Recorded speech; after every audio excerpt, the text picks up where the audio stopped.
இயேசுக்கு ஒரு பெயர் ஆலோசனை கர்த்தா, நல்ல ஆலோசனை தருகிறவர்.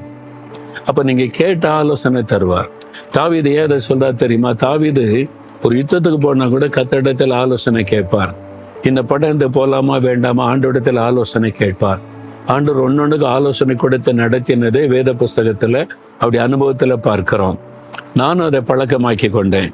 என்னுடைய பிரேயர் டைரி இருக்குல்ல, அதுல ஒரு பக்கம் விண்ணப்பங்களை எழுதுவேன். என்னென்ன காரியத்துக்கு ஜெபிக்கணும், எனக்காக, குடும்பத்துக்காக, ஊழியத்துக்காக, மற்றவங்களுக்காக ஜெபக்குறிப்பு எழுத அதை தெரியப்படுத்தி ஜெபிப்பது. இன்னொரு பக்கத்தில் ஆலோசனை, உன் மீது என் கண்ணை வைத்து ஆலோசனை சொல்லுவேன்னு சொன்னீங்களே ஆண்டவர், இதெல்லாம் எனக்கு ஆலோசனை வேணும், என்ன செய்யணும், எப்படி செய்யணும், இதை செய்யலாமா வேண்டாமா, ஆலோசனை கொடுங்க. அதை வைத்து ஜெபிக்க ஜெபிக்க ஜெபிக்க அழகாய் ஆலோசனை கொடுத்து நடத்துகிறார். நான் அதை பார்க்கிறேன்.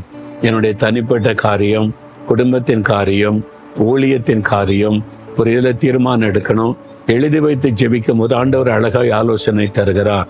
அவருடைய ஆலோசனைகள் அருமையானவைகள். அவரை ஆலோசனை கர்த்தாவாக நீங்க ருசிச்சிருக்கிறீங்களா? வெறும் சுகம், விடுதலை, ஆசீர்வாதனை கேட்காம, ஆண்டவரே நான் என்ன செய்யணும், எப்படி செய்யணும், எனக்கு ஆலோசனை கொடுங்க. என் குடும்பத்தில் இந்த பிரச்சனைக்கு என்ன தீர்வு காணனே தெரியல, ஆலோசனை கொடுங்க. இந்த பிரச்சனை மாறணும்னா நான் என்ன பண்ணணும், ஆலோசனை கொடுங்க. கேளுங்க.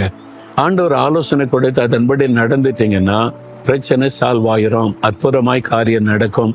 நான் அதை அனுதினமும் என் வாழ்க்கையில ருசிக்கிறேன். நான் என்ன பிரச்சனை பண்ணேன்னு கூட ஆண்டவர்கிட்ட ஆலோசனை கேட்பேன்.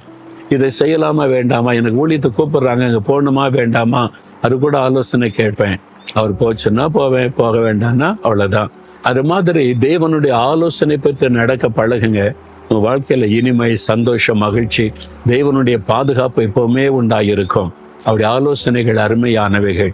இன்றையிலிருந்து அவரிடத்தில் ஆலோசனை கேட்காம எதையும் செய்யாதங்க. சின்ன காரியத்தில் இந்த பிள்ளைகளை எங்க படிக்க வைக்கணும்னு கேளுங்க. பிள்ளைகள் என்ன படிக்கிறதுக்கு அவங்களை கைட் பண்ணணும்னு கேளுங்க. பிள்ளைகள் இது மாதிரி இருக்காங்க, அவங்களை எப்படி சரிப்படுத்துறது, எனக்கு ஆலோசனை கொடுங்கன்னு கேளுங்க. என் கணவர், என் மனைவி, என் மாமியார், என் மருமகள், இது மாதிரி பிரச்சனை இருக்குது, இது எப்படி நான் சரி பண்ணி போவது, ஆலோசனை கேளுங்க. ஒவ்வொன்றுக்கும் அவர் அழகாய் ஆலோசனை தருவார். பாருங்க, அற்புதமாய் நடத்துவார். கேட்பீங்களா? இன்னையிலிருந்து ஆண்டவரே, நீங்க எனக்கு ஆலோசனை கர்த்தாவா இருந்து எனக்கு ஆலோசனை தரணும். இன்றைக்கு இந்த காரியத்தில் என்ன பண்ணன்னு எனக்கு தெரியல. இன்றைக்கே என் உள்ளத்துல இந்த ஆலோசனையை தூண்டுங்க, ஏவுங்க, வெளிப்படுத்தி காண்பீங்க. நான் செய்ய வேண்டியதை எனக்கு ஆலோசனை கொடுத்து வழி நடத்துங்க. உங்களுடைய ஆலோசனையின்படி நடக்க ஒப்பு கொடுக்கிறேன். இயேசுவின் நாமத்தில் ஆமேன், ஆமேன்.